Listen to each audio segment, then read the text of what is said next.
Move it, and the structure will not stand. Respect is not simply politeness. It is protection. When I respect you, I protect your humanity, even in disagreement. I guard against the temptation to weaponize your vulnerability. I refuse to use my knowledge of your wounds as ammunition. And when you respect me, you do the same. Together, we create a container, strong enough to hold even our hardest truths. Respect does not erase conflict. It dignifies it. It ensures that even when we struggle, we do not strip one another of worth. In mediation,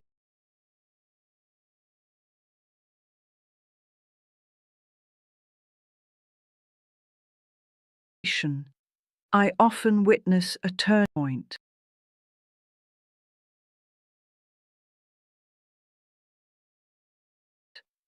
Two people at odds, frustrated, weary, and then one says, "I still respect you." The air shifts, the ground steadies, because respect is the tether that keeps the connection alive, even when emotions threaten to tear it apart. So, remember this: affection may waver, but respect must remain. It is respect that keeps the bridge intact. It is respect that allows love to rebuild after storms.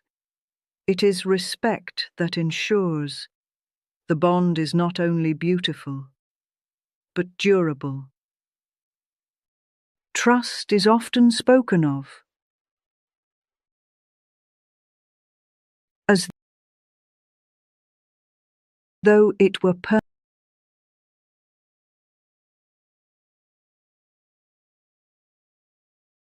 permanent.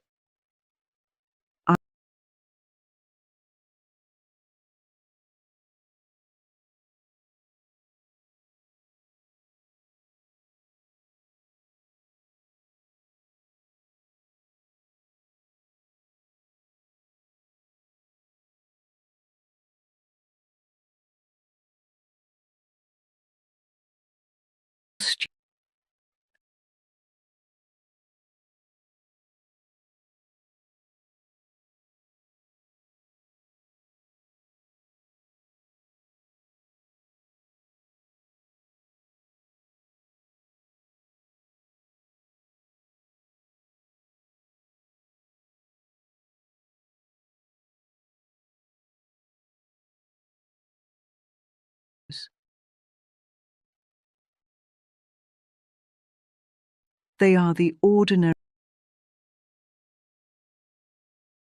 drops that make trust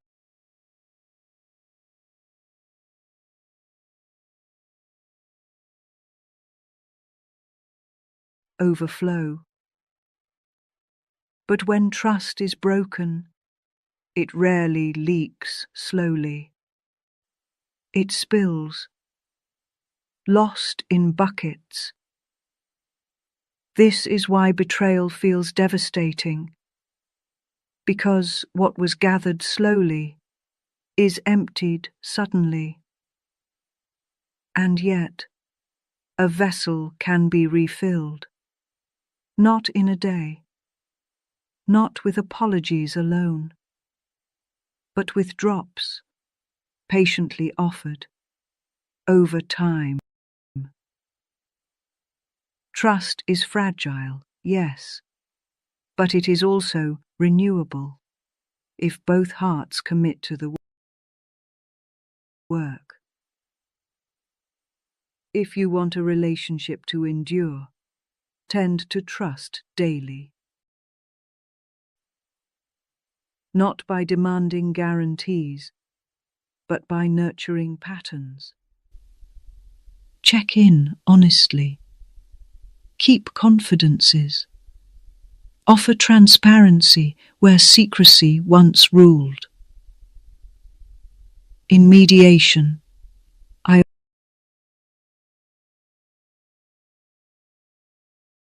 often remind people, trust is not proven in speeches, it is proven in repetition. A single apology may open the door, but it is the daily choice to walk differently that keeps the door from closing again. And here is the quiet truth. Trust is not the absence of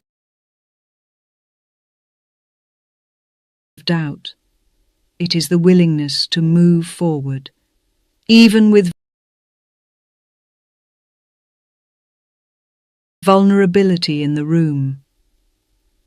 It is saying, I know you could hurt me, and still I choose to extend belief, because without belief, there is no bond. Trust is not static. It breathes. It bruises. It heals. So do not take it for granted. Do not assume it will hold itself. Attend to it. Water it with honesty. Protect it with consistency. Guard it with respect.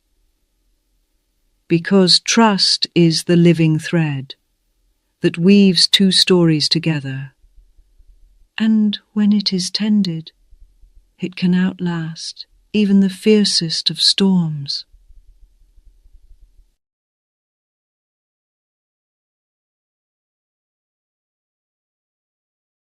Every relationship, whether romantic, familial, or professional, begins long before the words are spoken.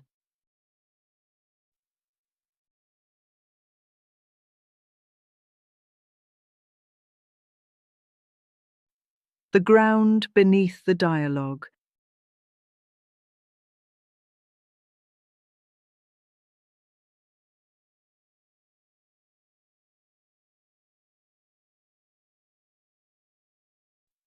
Your posture, your assumptions,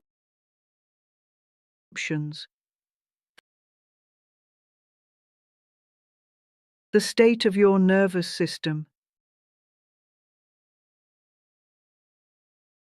matters more than the vocabulary itself.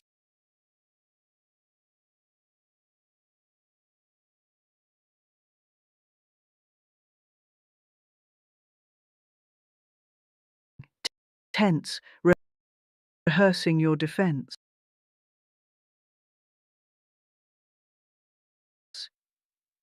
Or are you breathing, grounded, ready to listen as well as speak?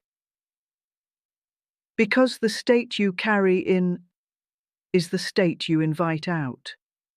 Your calm gives permission. Your defensiveness breeds more defense. Your gentleness opens the door. The first work of relating is not in the script you deliver, but in the ground you cultivate inside yourself. In mediation, I've seen this again and again.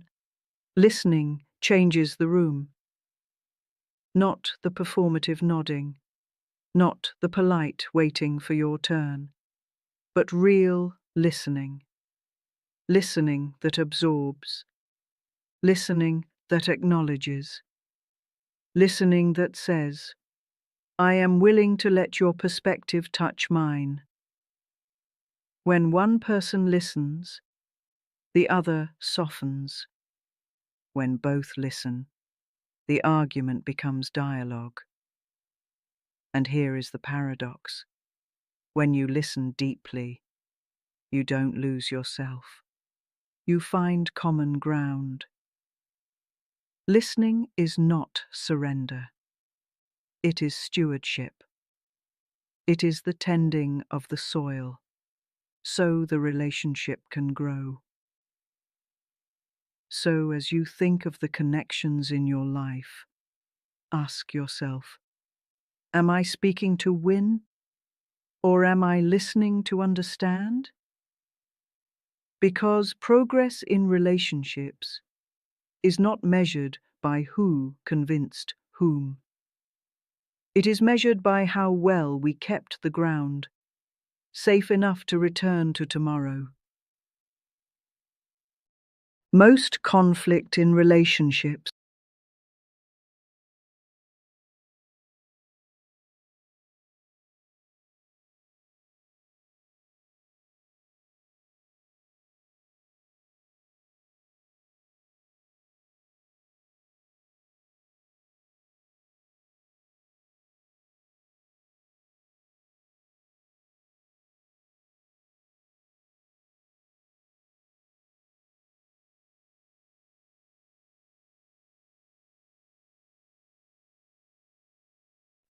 Many of us fear conflict, as though it were the death of connection.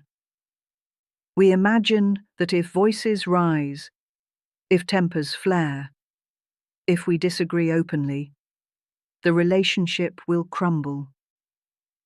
So we swallow our needs, we smooth over the edges, we perform peace at the cost of authenticity. But here is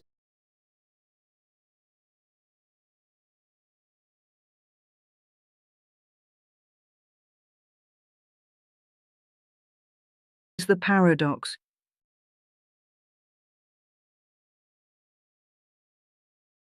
Conflict itself is not the danger. It is avoidance that corrodes. Unspoken tension festers in the dark.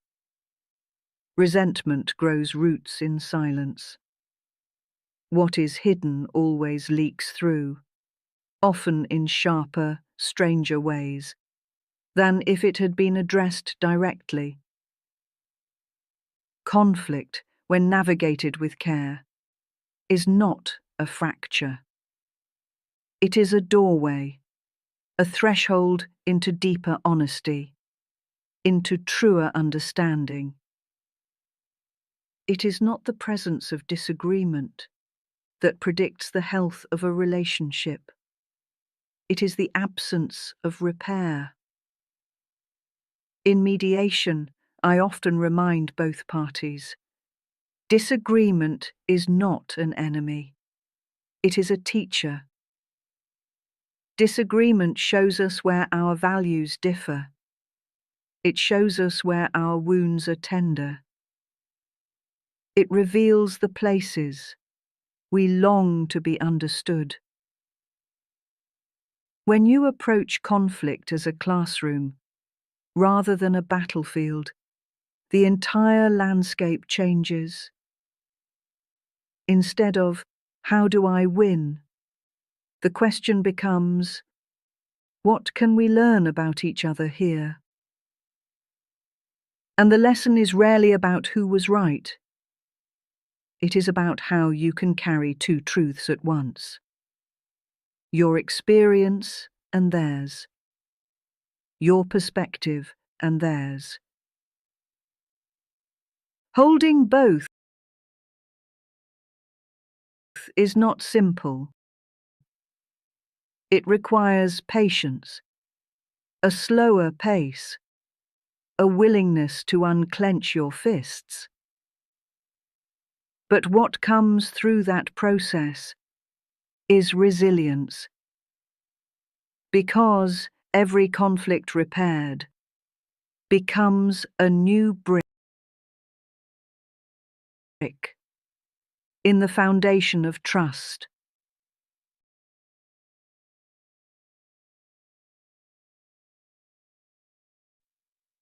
The relationship is no longer fragile, propped up by performance. It is seasoned, weather-tested, capable of withstanding storms. Conflict is not a dead end.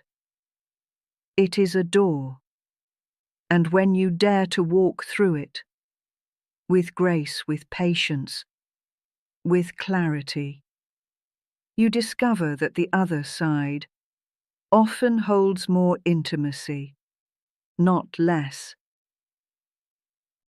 We often idolize harmony, the appearance of calm, the illusion that all is well, because no one is raising their voice. But harmony without honesty is fragile. It is a glass vase, beautiful in the light, but one sharp bump, and it shatters. When we silence our truth to keep the peace, we create a brittle bond. The connection looks intact, but it cannot withstand pressure. True strength in a relationship does not come from avoiding rupture. It comes from surviving rupture together. When two people are willing to face the fracture, to name the wound, to risk the discomfort of truth, that is when the bond becomes real. Because trust does not grow in pretending, it grows in the courage to repair what was torn. In mediation rooms, I have witnessed this again and again. A sharp word spoken, a wound exposed, tears shed, and then a pause, a reaching across, a mending.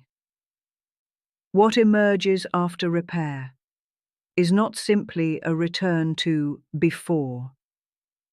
It is a stronger fabric, the threads rewoven, tighter, more resilient, capable of carrying greater weight. Repair says, I care enough to admit when I've hurt you. I value us enough to stay in the room. I trust that this relationship can hold the truth of my mistakes.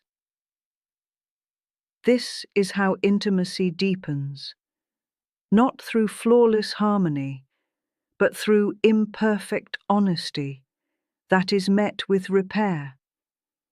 The next time conflict arises, as it inevitably will, remind yourself, the rupture is not the end. It is the opening.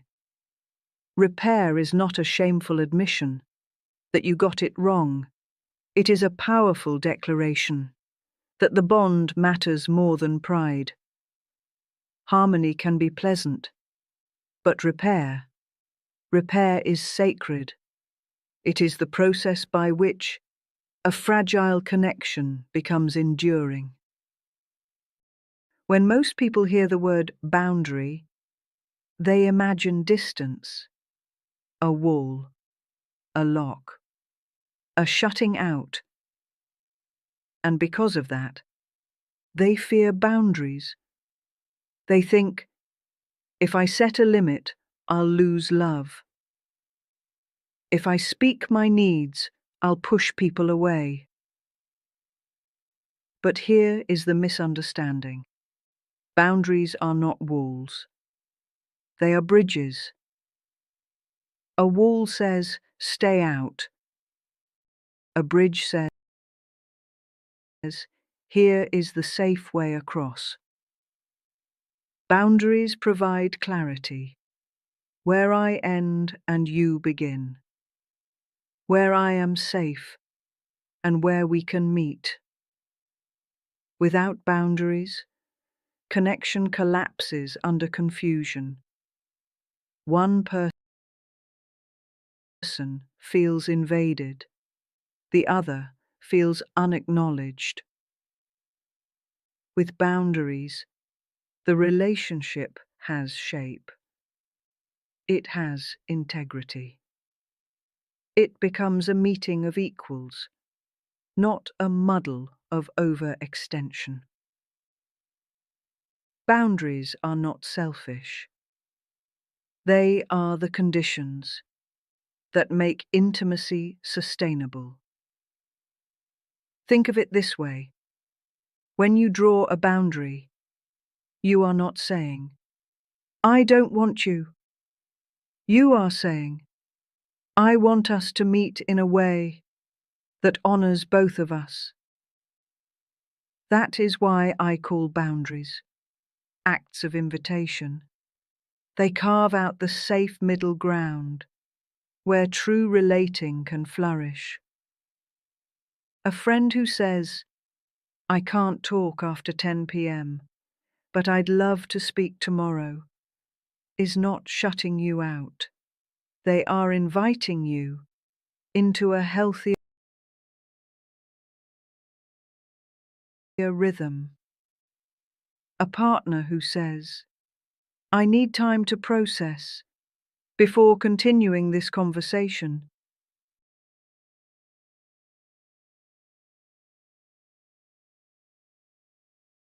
is not abandoning you.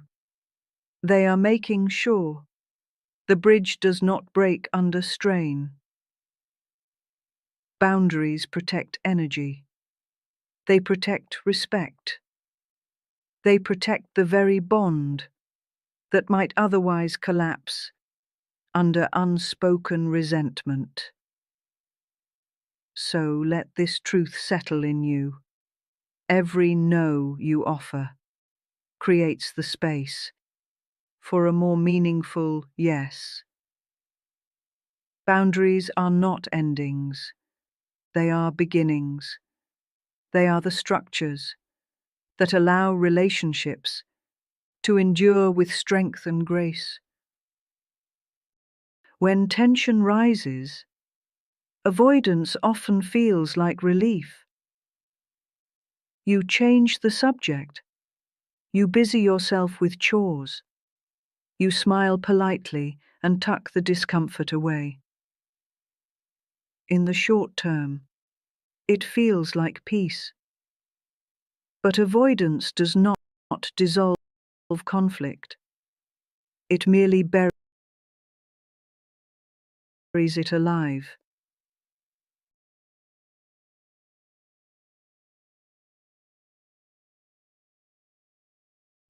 And what is buried does not stay still.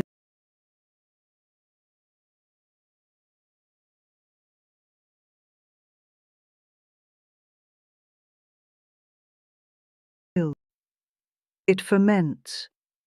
It seeps through tone, through small resentments, through distance that quietly grows. Avoidance is like sweeping broken glass under the rug. It may disappear from view, but step there tomorrow, and you'll bleed. So while avoidance feels safer, it is not safety. It is delay. And delay compounds the cost. The alternative to avoidance is not cruelty. It is courage.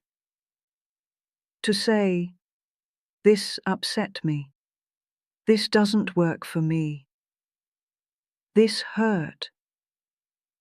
Not with malice, not with theatrics, but with clarity, with calm, with the intent to preserve, not punish. Facing the truth together is an act of care. It tells the other person, "I value this bond enough to risk discomfort for the sake of repair." And when you practice this, the relationship changes texture. It becomes less brittle. It can withstand truth. The cost of avoidance is accumulated resentment. The gift of honesty is renewed trust. So ask yourself, where in your life are you avoiding a necessary conversation? And what would it mean to risk honesty there, not to win, but to protect the bond itself. Because avoidance will cost you, but truth, even when tender, even when imperfect, is the only currency that keeps love in circulation.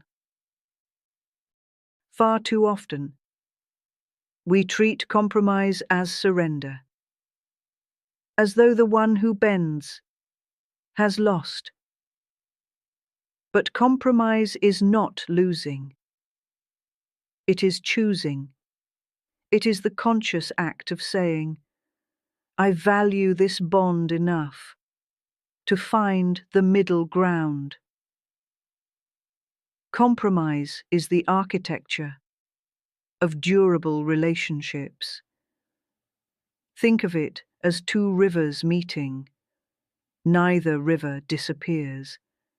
They flow into one another, carving a new channel that carries both currents forward.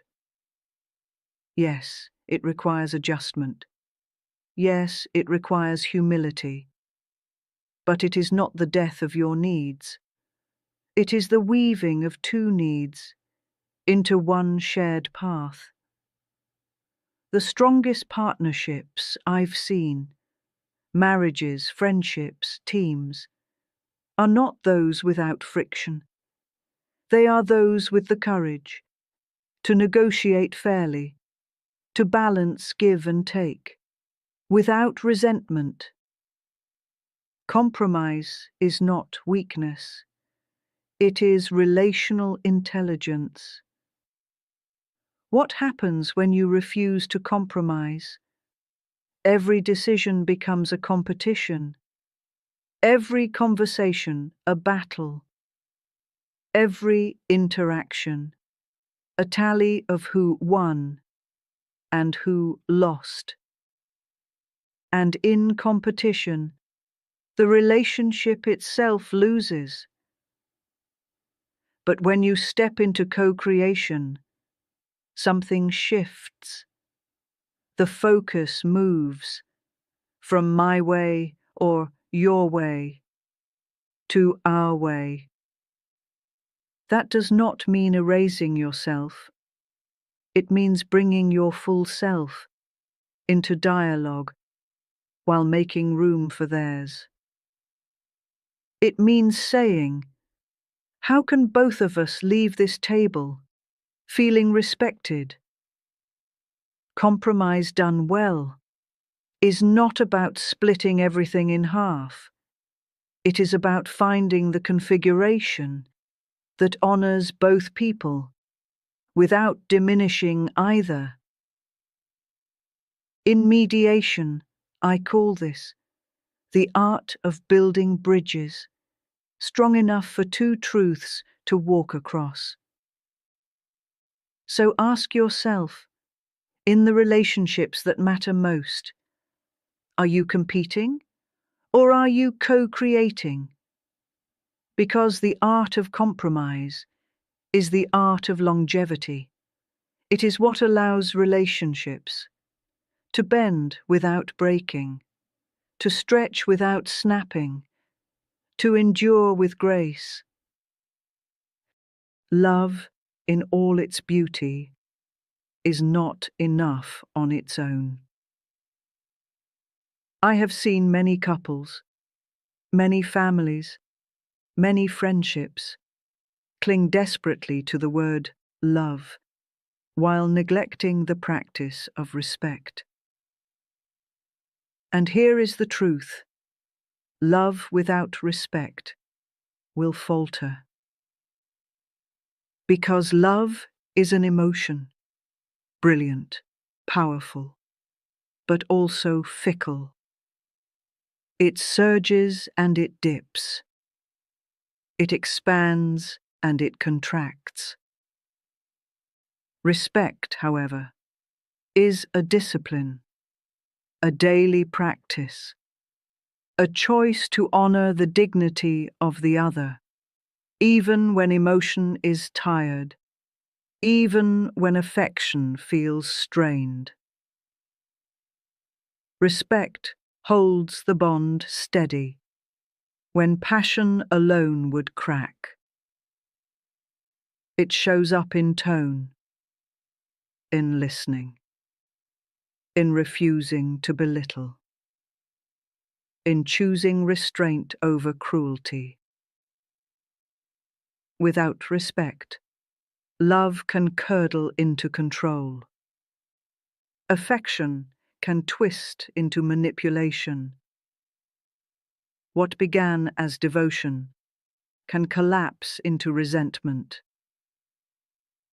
Respect is not decoration. It is the foundation stone. Remove it, and the structure will not stand. Respect is not simply politeness. It is protection. When I respect you, I protect your humanity, even in disagreement. I guard against the temptation to weaponize your vulnerability. I refuse to use my knowledge of your wounds as ammunition. And when you respect me, you do the same. Together, we create a container, strong enough to hold even our hardest truths. Respect does not erase conflict. It dignifies it. It ensures that even when we struggle, we do not strip one another of worth. In mediation, I often witness a turning point. Two people at odds, frustrated, weary, and then one says, "I still respect you."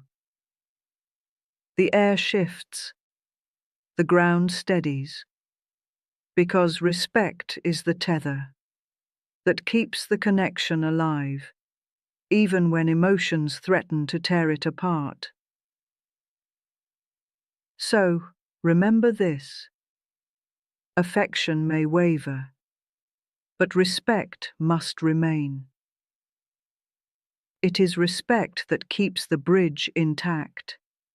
It is respect that allows love to rebuild after storms.